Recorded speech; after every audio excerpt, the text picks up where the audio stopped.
Ladies and gentlemen, boys and girls, children of all ages, welcome to Robert Sports Show. I'm your host, Robert. AEW All Out review. Just got off Fight TV with it. Wow. I thought the arena was going to explode. We're going to start at the end. I mean, obviously, there's nowhere else to start. He had Adam Cole come out, join the Elite. Obviously, Bullet Club reunion, now known as the Elite. On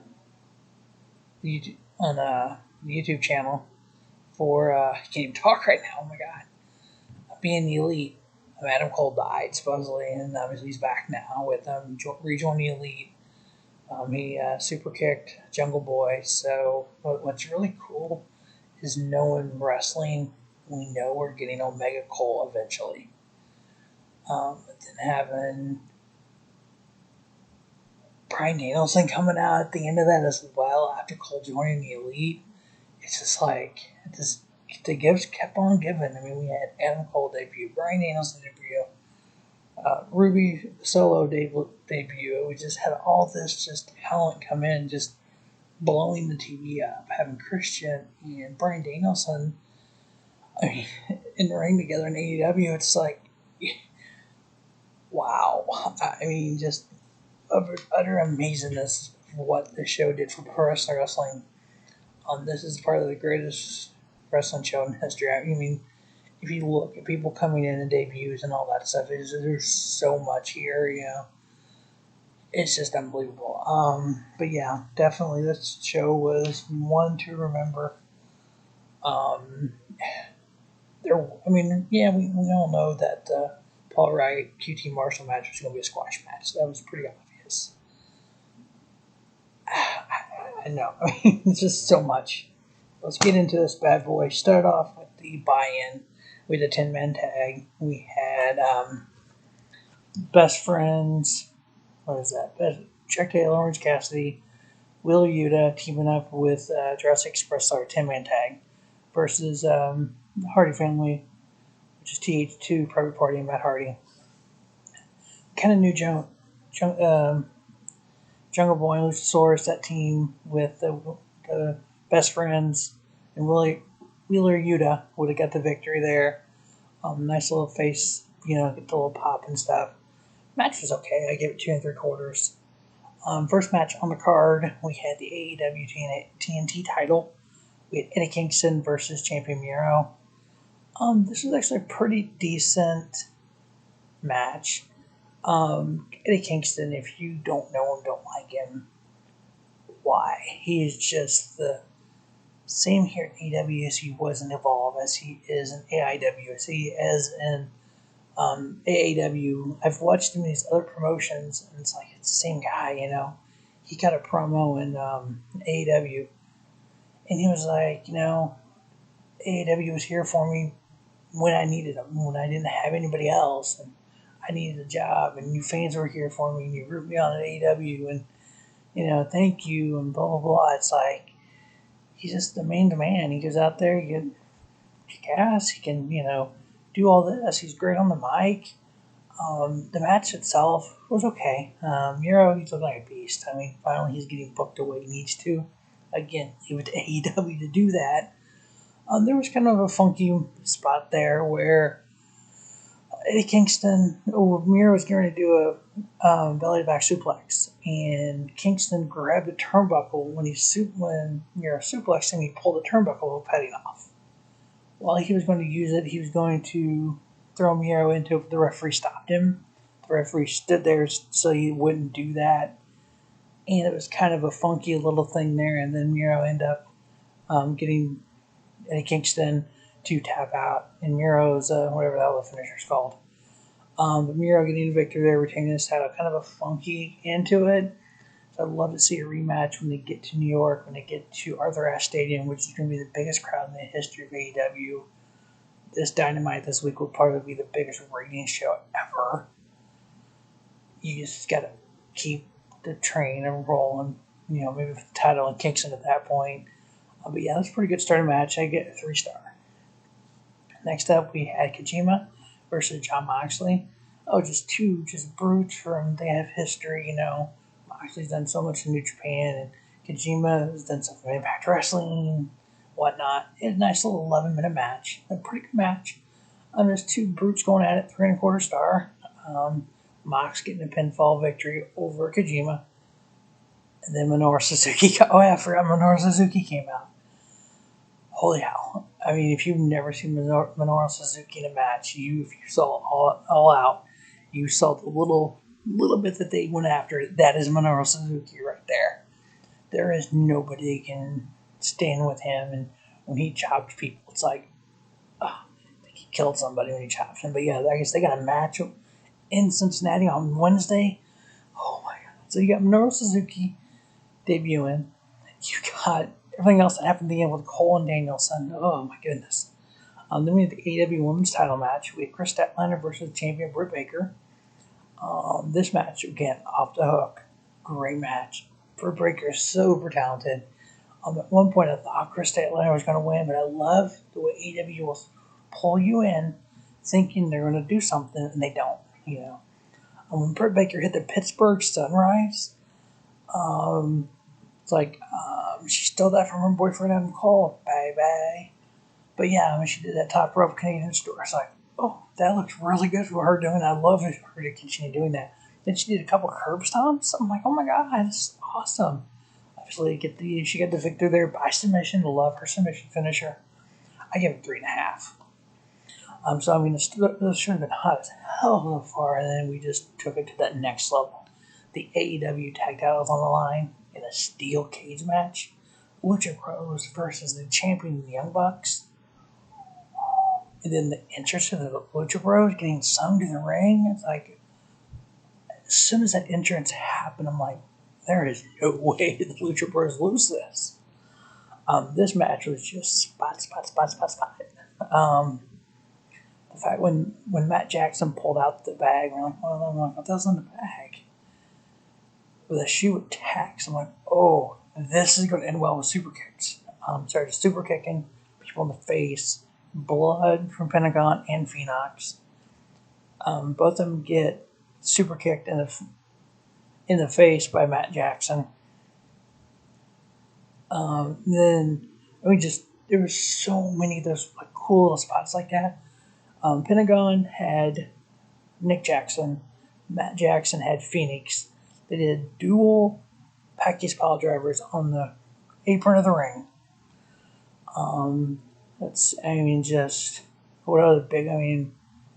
Pentagon did a top rope Canadian destroyer. At one point there was all 4 of them were standing in the ring.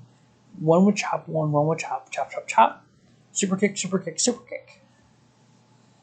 But Phoenix, they were going to do, it looked like they were going to do the package pile driver when he jumps on, when Pentagon picks him up in the package pile driver and Phoenix does the stomp on him. They were going to do that from the top of the cage. Phoenix went down to the top of the cage. He ended up doing a crossbody off the top of the cage. I thought him and Matt Jackson were going to do something together off the top because they both climbed up there.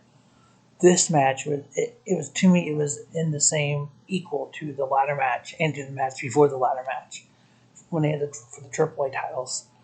I probably overrated this match, but I don't care. 5-star. I went 5 with it. It was just that good. Told that big a story. We have new tag team champions, the Lucha Bros. Both times, it's like these other matches are so good. It's so many crazy spots. I put this match right there with it. It's 5-star. Next up, we had the 21-woman Casino Battle Royale, which I kind of love the way they do this. They have the 4 suits. 5 people come out every 2.5 minutes. And then we have the Joker, which typically is kind of a surprise sometimes, which it was. Ruby Solo. The final 4, Thunder Rosa, Nyla Rose, Ty Conte, Ruby Solo, and Thunder Rosa is our final 2. Can I just have that straight up match, please? But Ruby Solo in her debut, getting the victory here in the Casino Battle Royale. So she's got a shot at Britt Baker. That match is going to be just as good as the Kris Statlander match, with Kris Statlander Shida, Britt. You have so much talent here. If you look at this match here, Skye Blue, she's an up-and-comer. Abadom, I care less about MJ. Kiera Hogan, she's pretty decent in the ring. Diamante, she's great in the ring. Then the Rosa. Even Jamie Hayter, I think she's pretty good. I've watched her enough in Rev Pro and over in UK and stuff. Big Swole is really good. Conte's good. There's so much talent here. They just got to build the talent up, which it seems like they're doing. They're bringing in talented people like a Thunder Rosa, like Ruby Solo. So yeah, this match was just, I give it 3-star. I enjoyed it. I kind of liked it, what they do, these Casino Battle Royales. So hopefully they keep doing those in the future. Next up, we had MJF versus Chris Jericho. This card just kept giving you. This was Jericho's 2,740th match, which is unbelievable. If Jericho lost, he could no longer wrestle for AEW.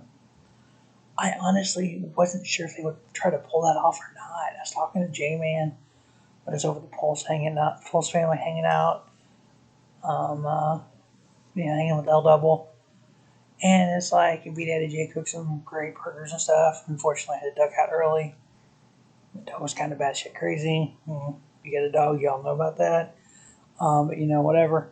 This match here was freaking uber good. I asked some J-Man, I'm like, do you really think they've let Jericho? He's like, oh yeah, MJF won this. I'm like, what? You think? I was like, yeah. I'm a big MJF fan. If you've watched my show, you know. I was like, I didn't know they would do that right now. I could see Jericho's final match. He'd still do New Japan, his cruise.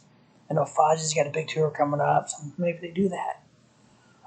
Jericho had a powerbomb MJF on the ringside. It's like, oh, that looked like it hurt. It was cool. MJF sold that throughout the match. Was great. Wardlow and Hager came down, and they started fighting each other. So it's like Wardlow came down to help MJF, and Hager came out to stop him. Pinnacle in Inner Circle. And then that's when MJF took Floyd, the Bat. Jericho named him Bat Floyd, and hit him with it. It was kind of, at this point it was going to be kind of funky because the ref was turned for that, didn't see the bat. MJF did get the pinfall. 1, 2, 3. Audrey Edwards called it. Jericho won. They announced, blah, blah, blah. Jericho's leg was on the ropes. Just because of the fight between Hager and Wardlow, another referee was out there. He went to Audrey, told her what happened. They went to Justin Roberts, and they basically restarted the match. A couple little boom, boom, boom, boom, boom, back and forth. Jericho ended up putting MJF in the walls of Jericho. MJF taps out. Jericho wins. Jericho's career with AEW is still there. Obviously, the Inner Circle Pinnacle feud is still going to happen, which has been a real long-standing feud. I love the storytelling through this. It's like you just keep piling on, adding to it, I ended up giving the match 3 3/4. I thought it was a good match. I know some people might not have, but I enjoyed it. I think it told a good story. The long-term storytelling that AEW is doing is pretty amazing. The next up, which I thought was too early in the card, we had Darby Allin versus CM Punk. Sub me. It's like, why are we holding on to Paul Wright and QT Marshall? As I'm just kind of looking at it, thinking about it, I'm like, wait, that makes sense. You do a Punk, that match is going to be so hot. You've got to cool that crowd off. Let them breathe, and then you give them the main event, and then you give them Adam Cole and Bryan Danielson. But yeah, Darby Allin versus CM Punk. Punk's first match in 7+ years. What was a funny stat that Excalibur pointed out, Darby Allin's first wrestling match was 13 months after Punk's last wrestling match. Punk's last one-on-one match was the Monday Night Raw before Royal Rumble. What was that? 2014 against Billy Gunn.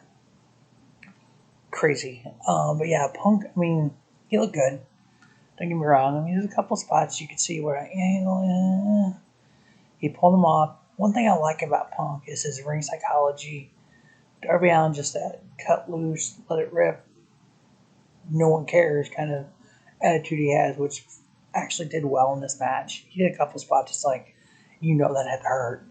When he took that dive out, when GTS, it wasn't the GTS, but he went through the ropes at the corner, whacked his back on the corner. I think he hit his head on the corner or something too. He had a big old red spot on his back. Even the first GTS spot when he went through the ropes. And then he did the dive out, head first in the Punk from the ringside.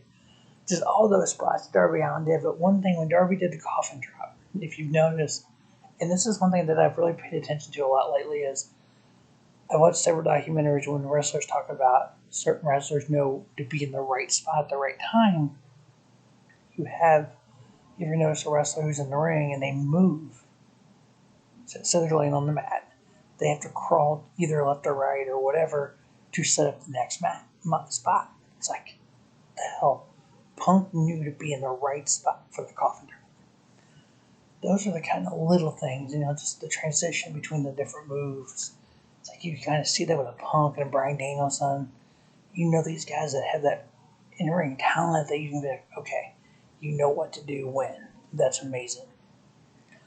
This match, I thought it was really good. Obviously Punk was going to get the victory, but I think it did its due diligence here. It did its job. It got Punk back into wrestling. Punk is over like mofo. It's Chicago. Darby Allin got over. Which, not that Darby Allin wasn't over already, but this is that next layer to a Darby Allin story, to the fans interacting with Darby Allin. Then the handshake with Sting at the end. Sting was not there at all. Darby was on his own. And he come out, the handshake, even the handshake between Darby and Punk. It was like, okay, this is the respect factor, I give it 3 3/4. I thought it was a really good match with Punk, getting his first match back in 7+ years, getting the victory. Then the Paul Wright, QT Marshall, really, Aaron Solo got just annihilated by Paul Wright. Nick Camarado got annihilated. Paul Wright ended up getting the pinfall. QT Marshall, I give it half a star. It was kind of a, we need something to calm the crowd down so we can blow them up again. Main event, AEW World Heavyweight Title line, Captain Charisma, Christian Cage, the Impact Wrestling World Heavyweight Champion, versus Kenny by God Omega, the greatest world champion in the history, if you ask Don Callis, which I agree with that. The match started out hot. You had Christian Cage diving over the corner, taking out Omega. The table spots, it's like, I get the refs are letting things go. It's like, either say it's no DQ or do something, The first table spot I get, he pulled the table on top of him, did the curb stomp, not curb stomp, did the, I don't know what you want to call it, just feet drop off the ringside, threw the table on him. But when you literally are setting tables up, people are going through them, and the ref's not doing nothing. Come on. You gotta, I know in New Japan they do that. They let things, especially Red Shoes, he lets things go. He wants that fight to go on. It's kind of like these referees are kind of doing that mentality. It's what the crowd wants. We'll let it go. We're not going to worry about calling it. Whatever. Those are kind of interesting at times. There was so much in this match that was good. It's really neat to see that Christian Cage was out of wrestling for 7 years as well. He's able to hang with Kenny Omega. We get the pinfall over him for the Impact title. He did the kill switch on the chair. He did a kill switch here. He was going to do a kill switch off the top rope, which may have literally killed him. But we got the one-wing angel off the top rope instead. I'm going to get the pinfall victory there. I give it 4 1/4. I enjoyed it. Thought it told a story. Thought it was a good match. I knew Omega was going to win. There's no reason not to win that. But what's cool now is you have a storyline there. So you have Christian 1-1, Omega 1-1. So you can come back to that and do a rougher match. If Christian is still an Impact Wrestling Champion, title versus title. Oh, there's one thing that I forgot to mention in the John Moxley match. When Mox come out, he's wearing a Game Changer Wrestling hoodie. He won the Game Changer World Title from Matt Cordova earlier in the weekend during the GCW Summit, which later on this week, check out Robert Sports Show for a review of the best matches of the Summit. As soon as I finish watching them all, I'll get that up. But what was another cool thing, when he came out, if you watched him, he went in the crowd farther. He went kind of away from the ring. He went over to a guy wearing a Game Changer shirt, and that was the ring announcer, the announcer for Game Changer Wrestling, MLJ. I believe that's who it was. But so it's like, okay, you kind of tied that Game Changer in it, and the crowd had a GCW chant, which I thought was awesome. But it's just like everything in professional wrestling is just this big old whirlwind of everything, because you had John Moxley show up at Game Changer, challenging Nick Gage. We've seen Nick Gage on Dynamite. He challenged him. They got in a brawl a couple times, like back-to-back shows. Then you had Matt Cordova show up, acting like him. He did the whole shoulder thing that Mox does, and was wearing like a druid outfit, so you can tell it was. Take the head up, the cover off his head. It was Matt Cordova. He ends up winning the title. Then you had an open challenge. Moxley accepts the open challenge. It's already been announced for October. Game Changer show, Mox versus Nick Gage. So it's like, the only thing I wish they would have done is have Mox bring out the title with him. But the fact he was wearing a hoodie, that told the crowd what was going on. The crowd knew. This crowd was there. Crowds like the Chicago crowd. I mean, it's like a Philadelphia crowd. There's not too many areas that's going to have a crowd that way. That kind of independent wrestling crowd. But yeah, unbelievable show. Again, Adam Cole, Bryan Danielson, Ruby Solo, Minoru Suzuki all coming out. Who knows what the Minoru Suzuki thing is going to be. That's probably part of the Forbidden Door. Whew. What a show. If you didn't see this show for some weird reason, go find it. Go get it. It's on Fight TV. It's worth it. Alright, well that's going to wrap up Robert Sports Show. It is past midnight, almost 1 o'clock in the morning. I'm doing this video. So I'm going to wrap it up. As always, thanks for watching Robert Sports Show, and just have a great day. Have a spiffy day. Robert Sports Show, your YouTube leader in sports channel content.